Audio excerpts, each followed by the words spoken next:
Chapter 4, Marley and Me. At long last, Scrooge makes his way home. It is a fittingly stark abode on a frigid street. Slipping his key into the lock, Scrooge is suddenly overcome with uneasiness. Jeepers, what is that? For a fleeting moment, Scrooge swears he sees the ghostly visage of a familiar face shining within the front of his door knocker. And then it is gone. He gives himself 2 hard smacks across the face. Woof! That's the last sampler I ripped through, Scrooge thinks. Maybe it was time to start cutting back. Shaken, Scrooge enters his house at 1313 Mockingbird Lane. When Scrooge returns home, he does so not to a wife and children, not to a family's warm embrace. Scrooge has never experienced that. His dad was a layabout, and his mother was a big weirdo who didn't love him. But this lonely POS is totally used to it, dear reader. And if he weren't such an unlovable slob, it might bring tears to your eyes. He lights the stub of a guttering candle, like a candle so cheap that even in this time period it's like, come on. And he ascends the steps. Other than having just seen the ghost of his friend, Scrooge thinks it's a pretty normal evening. Scrooge enters his bedchamber, the oak door behind him sealing with a heavy snap. It's not in Scrooge's nature to be scared. He's not weak. He's not cowardly. He's not Dutch. But, just to be sure, he locks all his deadbolts and loads his crossbow. After his bath, Scrooge sits down to eat his kid cuisine and enjoy the silence, for that's one of the things in this miserable world that can be said to make him happy. Beautiful, unending silence. Silence and things. Trinkets, knickknacks, mementos. Scrooge calls them by many names. He could happily sit for hours admiring all of them. There was his wall bell and his backup table bell. His grandfather clock, which wasn't really a bell, but could be a bell in a pinch. But if Scrooge was being honest, he'd have to say his prized possession was a pair of fire tongs he'd nicked from a client. He'd lost the account, but it was the look on their faces when he took their property that made the whole day special. Scrooge, someday you're going to let your sentimentality get the better of you, he thinks, nodding off. As the fireplace embers slowly die down, Scrooge falls deeper and deeper into his chicken nugget chocolate pudding coma. He dreams in mergers, acquisitions, and takeovers, nursery rhymes and lullabies to this capitalist chub. He also dreams of loose women in French maid outfits, but that one's just for him. Just as the dream was about to get good, he's startled awake by a sharp spring poking out of his chair. Perfect timing, thinks Scrooge. He's so fed up with this recliner he has half a mind to return it. Best-selling model my ass, he scoffs. Maybe I should move to my bed, he thinks. I always sleep better. Oh, what the fuck? The locked door to Scrooge's bedroom slams open with a splintering crack, revealing a misty, incorporeal figure. Hey, Scrooge, it hisses. Fiddlesticks, dear reader, fiddlesticks. Scrooge knew that voice. It was his partner, Jacob Marley, who had died a while back. Scrooge was pretty much a jerk about the whole thing, and took his house and maid. Surely old Slackjaw had come to wreak revenge, or seek revenge, or whatever it is that ghosts do. Are you here for the house, or like all the money I took when you died? The opposite, you witless shit, says Marley. I've come to let you know what a terrible job you've been doing, and try to stop you from getting sent to hell. It wasn't easy working this out, so sit down and shut up.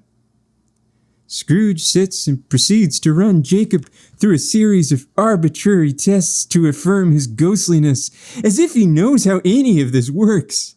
Scrooge's hate-addled brain can't comprehend a true ghost, so he starts spitballing bonkers theories of hallucinations from eating bad clams. Scrooge starts listing off other foods he's eaten recently, seeing what will stick, some of which are lies, and some of which aren't even real. I think you're an orange. You're a papaya. You're a curly fry. You're a Cambodian cheesesteak. Ebenezer notes Jacob's stoic eyes and holds up his vape pen, asking if he can see it. I can, mouths the ghost. Prove it, says Scrooge. Jacob sighs. It's a vape pen. What do you want from me? Undeterred, Scrooge circles back to foods. You're a chocolate mousse. You're a Heath bar. You're fiddle faddle. Jacob dismisses this dietary cry for help and continues trying to reason with Scrooge. But by the time Scrooge calls him a potato, he's had it.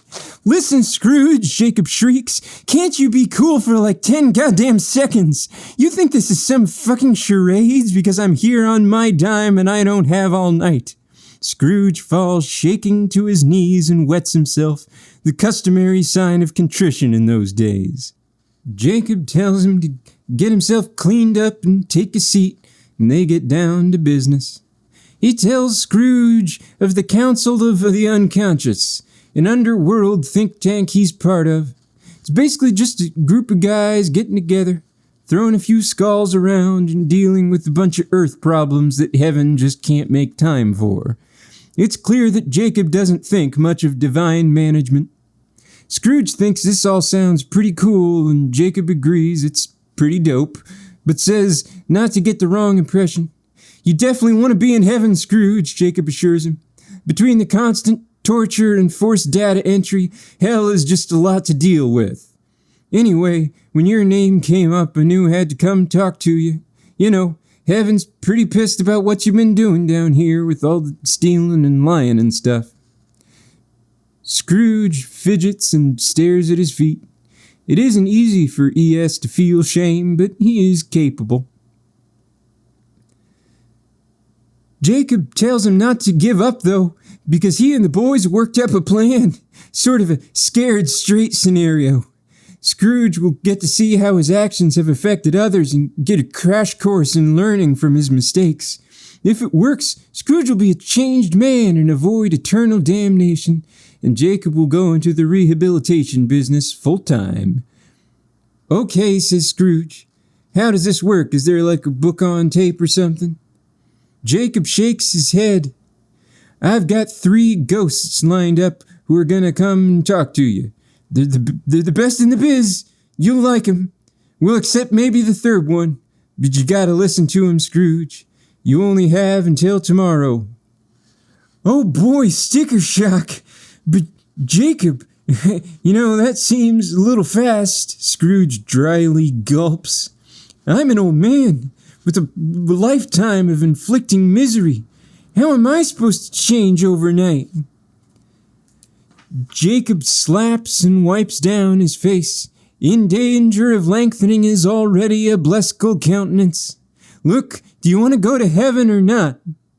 The answer was yes. Fuck yes. Jacob motions Scrooge over to his bedroom window. I've got something I want to show you, he says. And Jacob sings a chilling little tune, and the window obeys the command, flying open as smoothly as glass. There are truly things at play here which Scrooge cannot understand. Jacob directs Scrooge's gaze down into the alley below, where a starving woman and child sit adrift in a snow bank, surrounded by howling specters. Why are you showing me this freezing, panhandling crisis actor? Don't you get it, Scrooge? These spirits wish to intercede on her behalf, but they all croaked before they learned their lessons. Do as my friends tell you, and you might escape the same fate. Is that gift wrapped enough for you, snips Jacob? Got a blast. Jacob out. The undead chorus grows louder as Jacob Marley reappears among them, joining them in their lament. The whole ordeal has finally clicked for Scrooge, but this is just gratuitous theater at this point, so he slams the window shut. Pretty tuckered out by the events of the evening, Scrooge hurriedly scampers off to bed and draws his curtains. He's so exhausted, dear reader. He just wants to crawl into bed, pull up Netflix, and watch Avatar: The Last Airbender, or like Wow Wow Wubsy.